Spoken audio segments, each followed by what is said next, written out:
നമസ്കാരം, news prime മലയാളത്തിലേക്ക് സ്വാഗതം. വരുന്ന ബീഹാർ തെരഞ്ഞെടുപ്പിൻ്റെ കേളികൊട്ടാണ് ഇപ്പോൾ നടക്കുന്നത്. വാസ്തവത്തിൽ BJP അവരുടെ പ്രചരണം തുടങ്ങിക്കഴിഞ്ഞിരിക്കുന്നു. അമിത്ഷാ റാലികൾ നടത്തി തുടങ്ങി. നരേന്ദ്രമോദിയും വളരെ വൈകാതെ തന്നെ റാലികളെ അഭിസംബോധന ചെയ്യാൻ തുടങ്ങും.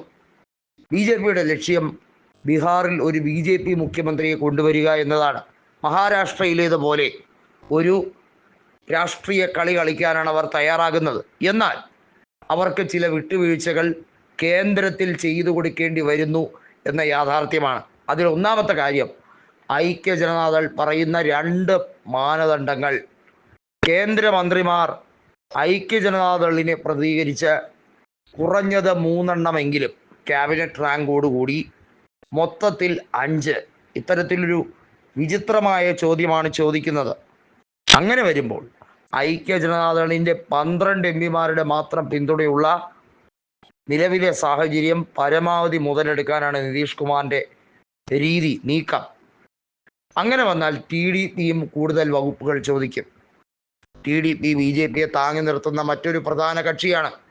16 MPമാർ TDPക്കുണ്ട്.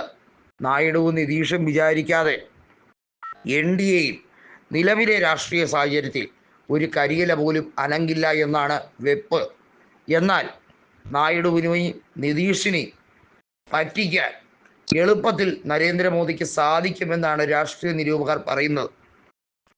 പ്രശാന്ത് കിഷോർ പറയുന്നത് BJP ഇത്തവണ വിയർക്കും എന്നാണ്. അതായത് മുഖ്യമന്ത്രി സ്ഥാനം BJP ഏറ്റെടുക്കും എന്ന അവകാശവാദം ഉന്നയിക്കുമ്പോൾ ജനങ്ങൾ അത് ഏറ്റെടുത്തില്ലെങ്കിൽ BJPയെ കാത്തിരിക്കുന്നത് വൻ പരാജയമായിരിക്കും. അതായത് RJDക്ക് 100 അതിൽ കൂടുതലോ സീറ്റുകൾ കിട്ടിയേക്കാം. കഴിഞ്ഞ 2 നിയമസഭാ തെരഞ്ഞെടുപ്പിലും RJDക്ക് മികച്ച മുന്നേറ്റമാണ് നിയമസഭാ തെരഞ്ഞെടുപ്പിൽ കാണിക്കാൻ കഴിഞ്ഞത്. എന്നാൽ അത് പാർലമെൻറ്റിലേക്ക് വരുമ്പോൾ അത്തരത്തിലൊരു ഇംപ്ലിമെൻറ്റേഷൻ നടക്കുന്നില്ല. അവിടെ വ്യത്യസ്തമായ രീതികളാണ്. പാർലമെൻറ്റിൽ ചിരാഗ് പാസ്വാന്റെ പാർട്ടിക്ക് 6 MPമാരുണ്ട്. എന്നാൽ നിയമസഭയിൽ അതിദാരുണമാണ് ചിരാഗ് പാസ്വാന്റെ പാർട്ടി. സാന്നിധ്യമില്ലാത്ത ഒരു നിയമസഭാ തെരഞ്ഞെടുപ്പ് കൂടി ഉണ്ടാകും എന്ന് ചിരാഗ് പാസ്വാന് വളരെ വൃത്തിയായി അറിയാം.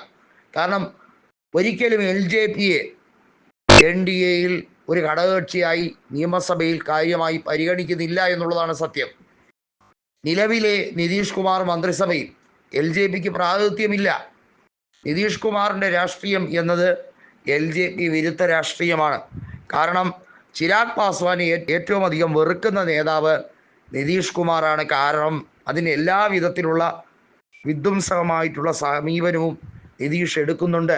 ഒളിഞ്ഞും തെളിഞ്ഞും ചിരാഗ് പാസ്വാന്റെ പാർട്ടിയെ വീണ്ടും പിളർത്താൻ നിതീഷ് കളിക്കുന്നുണ്ട്.